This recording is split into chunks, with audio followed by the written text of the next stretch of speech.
प्रारब्ध का है कि 10 वर्ष बाद आपको धन की प्राप्ति होगी। तो अब 10 वर्ष आप चाहे जितना प्रयास कर लें, 10 वर्ष आपको सफलता नहीं मिलेगी, चाहे जितना प्रयास कर लें। हाँ, भागवतिक प्रयास कर लें तो सफलता मिल जाएगी।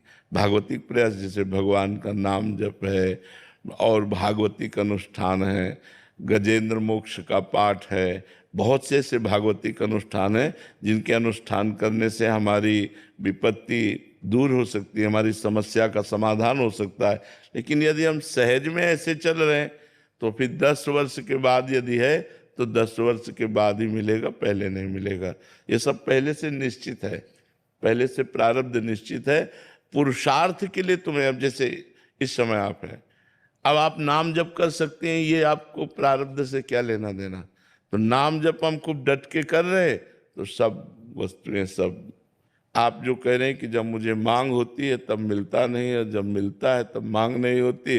और हम कहते हैं जब मांग की जरूरत है, आप मांगो या ना मांगो, अपने आप वो दे देगा यदि उससे कनेक्शन बना लो तो। संबंध जोड़ो प्रभु से, प्रभु को अपना मान लो। हमने मांगा थोड़ी है, ये व्यवस्था मांगा थोड़ी कि भगवान हमको ऐसी व्यवस्था दे दो। अपने आप वो सब कर रहे हैं।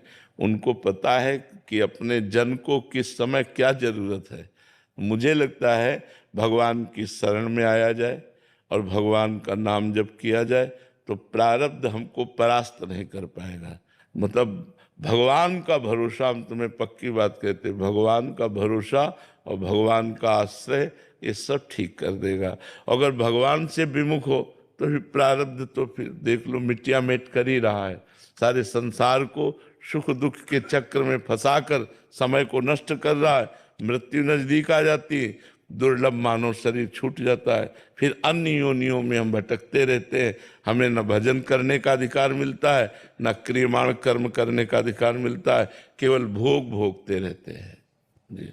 प्रेमिला जी नोएडा से। श्री हरिवंश महाराज जी, गुरुदेव भगवान, मेरे अंदर की कमियां मुझे कुछ कमियां ऐसी होती हैं, हम ये गलत कहते हैं कि हम चाह कर भी नहीं छोड़ पाते। हमारी सुख बुद्धि होती है उन कमियों में। जो भी कमी होती है जिसे हम छोड़ना चाहते हैं और हम भूल से कह रहे हैं कि हमारी चाह है ये छूट जाए, पर छूटती नहीं है, ये भूल से कह रहे हैं, सही नहीं कह रहे। अगर सही कहें तो हमारी उससे सुख बुद्धि नष्ट हो जाए। जो पदार्थ है, जो